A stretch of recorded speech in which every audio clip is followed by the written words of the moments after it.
Yeah, just a quick review of the shoulder pulley for physical therapy. So there's a couple things about this that you need to pay attention to because there's lots of these devices out there, lots of these shoulder pulleys. Like everybody's making one. There's a ton of them on Amazon and on the internet. Two main things you need to look for. One is the handles. Okay, so this one has plastic handles. Some of them have foam, which might be a little more comfortable. So if you're worried about that, and if they have like really thick foam handles, it's going to be easier to grip. And some of them do have wooden handles, so it just depends what you want. I think the foam are more comfortable, but these certainly you can clean off better if you need to. The other thing you need to look for is the way it attaches to the door. This one has a strap on it. It's like a cloth strap, and it fits in the door. The other ones you see will be metal hooks that just fit over the door. They don't look like this shape.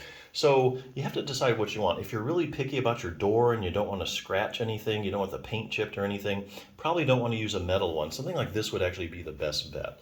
Be a lot safer on your door. But if you don't care, metal hooks are fine. That's one thing I really like about this one. So, because I am kind of picky about that. I don't want to wreck my door trying to stretch out my shoulder. Lots of ways you can use this. You can stand away from the door. You can face the door. You can do it sitting, you can do it standing, you can even you can put the strap on the top, or you can actually even put it near the door handle right here and stretch out sideways. So there's lots of ways to use these shoulder pulleys.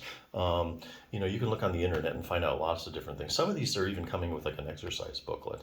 But why do you want to use this? Well, the main reason is range of motion. So this is all about if you have a stiff shoulder, if your shoulder's not flexible enough, this is all about getting range of motion and flexibility in your shoulder. It's really not about strengthening. If you need strengthening, one good resource you can do if you're having any kind of shoulder problem, this is the 6-minute torn rotator cuff solution for seniors. Basically, you want to strengthen your rotator cuff if you're having any kind of shoulder problem. And I'll tell you why. Basically, the shoulder is a very shallow ball and socket joint, and it depends heavily on the muscles to keep it in place. Now that's unlike the hip, that's a deep ball and socket joint. It'll stay in place, very well without a lot of muscular support because it's so deep seated. But not the rotator cuff, not the shoulder. Shoulder depends really on the rotator cuff for stability. So if you have any kind of a shoulder problem, strengthening your rotator cuff you just can't lose, and it will do nothing but help you. And so the more stability you get, the less excessive motion, things get aggravated less. So if you have like tendonitis, bursitis, even arthritis or acromioclavicular arthritis, you're going to want to strengthen your rotator cuff because the more stable that joint is, the less irritated the whole shoulder and everything around it is. So that's definitely something you want to do. And of course, if you tear your rotator cuff, you got to strengthen it too. If you do tear your rotator cuff, you're probably going to get more out of this book because it answers just about every question you ever want to know about your rotator cuff. It starts out with basic anatomy, like it should. If you're a visual learner, you'll like this. It's got lots of pictures. Then it has this great question and answer section, answers you need to know. What are some tests they use to tell if you have a rotator cuff problem? What are some of the symptoms? Imaging tests used? Where does it tear at? It goes over the different kinds of tears.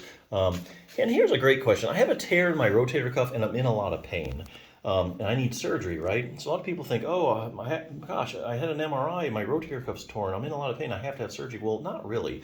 This book is very evidence-based and it answers the questions with studies and evidence from the literature. So each one of these is like a study in layman's terms, so it's really easy to read.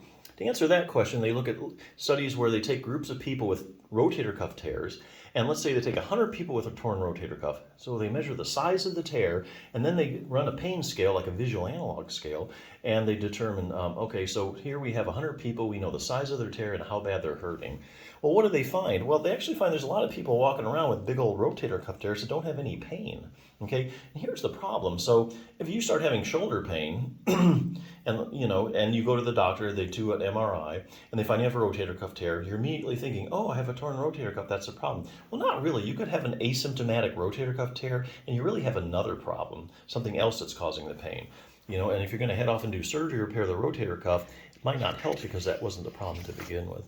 What will happen if I just leave my rotator cuff tear alone? Here it kind of looks at the long-term follow-up studies. That's where they take, like, say, 100 people with a torn rotator cuff, and for some reason or another, they just don't do anything about it. So you follow them over time, and you see how do they do in 5 years, 10 years.